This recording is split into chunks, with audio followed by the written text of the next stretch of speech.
Where do you want to start? Oh my God, you're such a good therapist. Is that just like a natural instinct? Maybe, I guess so. Clicky, clicky, double clicky.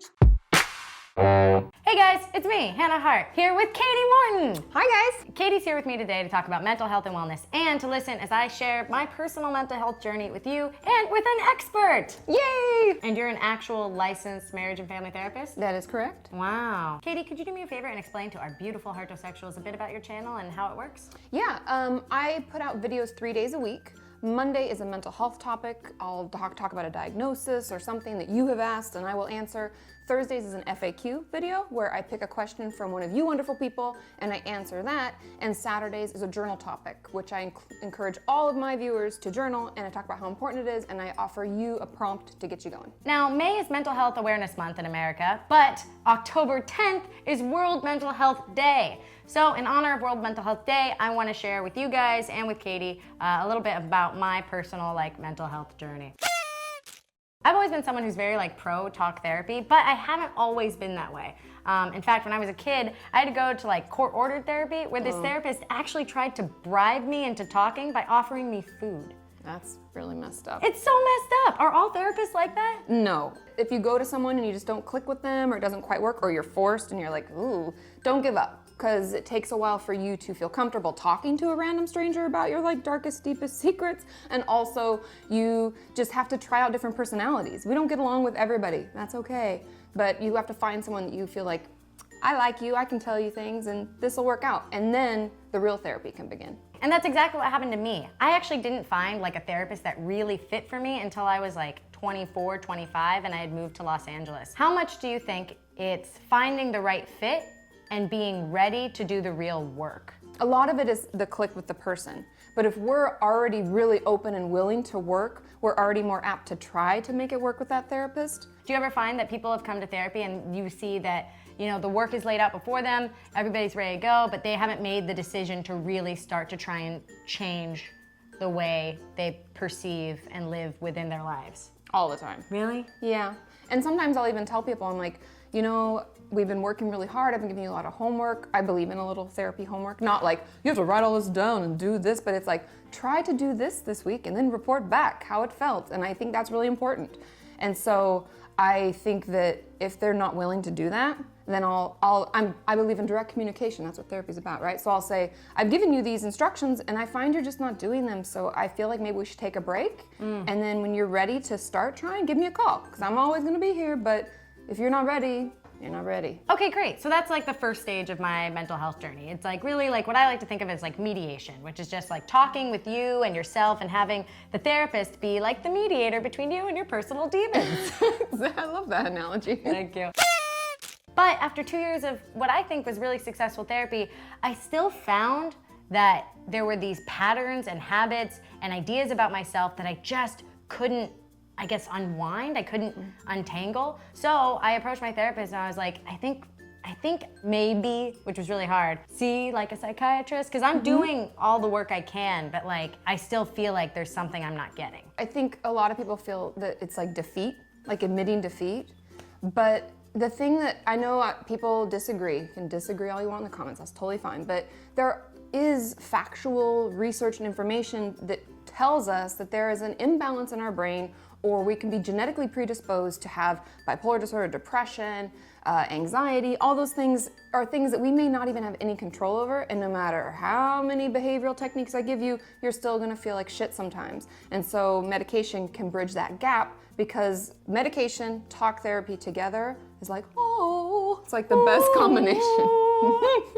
So I went in to see the psychiatrist and it was a 2-hour session. But what I discovered in that therapy session is that she was like, oh no, you just have ADD. Oh, really? ADHD, whatever. But yeah, but feels like anxiety. Yeah. And feel like depression a little bit. Yeah. I was like, well, I've been told I have ADD my whole life, but ADD is not really real. If I can just focus, I'll be fine. It's really all about me. I'm a failure and I suck. Stigma. And it's true, because I just had no idea that ADHD could manifest in this overwhelming hate depression fog and this crippling anxiety because there's so much you want to do and you just can't figure out what to do first. And it's common for people with ADD or ADHD to not see it as such because we believe it doesn't really exist and I should just focus, or it's way overdiagnosed, or it's only in kids, or I should have grown out of it by now, or all these thoughts that go through your head where you're like, that's wrong. And that is why it's so important, if you think that you're struggling with something, if you know you're struggling with something, see a professional, because we don't just go to school for shits and giggles. We like try to learn things so we can help you properly be diagnosed and get the help that you really need. And that's what's important. So let's talk like actual, like, you know, pill taking medication. I'm not gonna lie, the first year I took my prescription, I think that she gave me like way too much, because I found that it just like slowed everything down. It was awesome. Like there was definitely like this like honeymoon period with it, but then over the course long term, I found that I wasn't having as many ideas, or I wasn't having these like bursts of excitement, enthusiasm, and energy that I was so familiar with. Everything felt very steady. Yeah. Which was fine, but it didn't feel like me, but I was still very like happy. I needed to find like a happy medium. Yeah, and medication can feel very, especially if you've lived most of your life already without any medication, when you first take it, even for depression, if they put you on an SSRI, people will be like, I can't cry, and I used to cry all the time, and that's like part of me, and we identify some symptoms as part of who we are, and that's totally fine. And so you may just not want it to be, and I don't mean this in a bad way, but like fully treated. You kind of want a little of the residual to be there because it helps you feel authentically you. You need a little.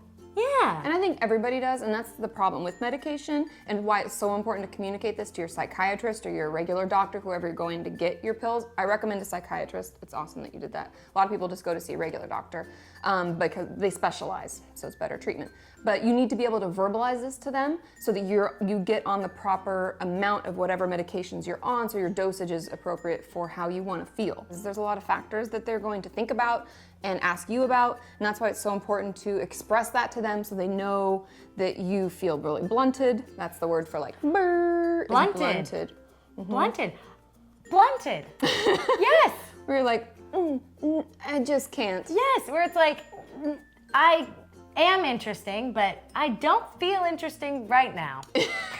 It's true. Okay, so we talked about like mediation, we've talked about medication. Now let's talk about meditation. I'm really into the alliteration. What are some, I guess, tips and tricks for getting started on meditation? I can't do it on my own, but I'm always recommending and referring my patients to self-help tools, things you can do in group settings, because it not only helps us focus, helps us go, I always call it going inside, like being inside yourself and feeling what's going on, and it like out of that comes a lot of insight and a lot of growth. One of the things I say on my channel all the time, it's a process, not perfection. So nothing's gonna be like, boom, A to B, shoop, I'm there, yes. It's not like that. It's more like, and you're all over the place. And so if yoga or meditation, you're like, then you come back to me and you're like, and then I say, well, why don't we try this instead? Maybe you go for a walk and you put on like really mellow music from one of your playlists or something, and you do it that way. Or maybe you journal, or maybe you take these worksheets and you circle. I have these feelings worksheets that my clients hate, but I love it. And I make them circle feelings throughout the day. Yeah. So they're like, wow, I really did feel angry. That's a thing. I felt angry all day long. Circle, circle, circle, circle.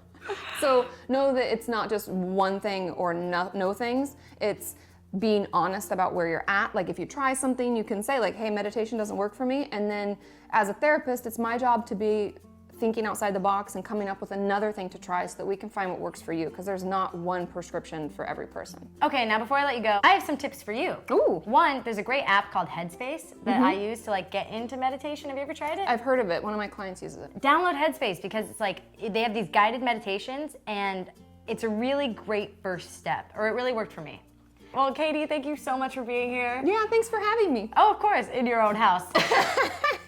Guys, I hope that you've enjoyed this time with Katie as much as I have. If you want to spend more time with Katie, go ahead and subscribe to her channel for new videos 3 times a week. And if you like me, stick around. I make new videos every Tuesday and Thursday. And if you ever have any questions or any mental health queries, you can ask them in the comments below this video, but I am most apt to below my Monday videos to answer your comments. So if you have a question, you can always ask it in the comments below this video or my Monday video. That's when I'm the most active. Also, I'm on Twitter, Tumblr, Facebook. I'm all over the interwebs. All over the interwebs. Links below. Mwah. Have a great day. Woo! That was good. Yay!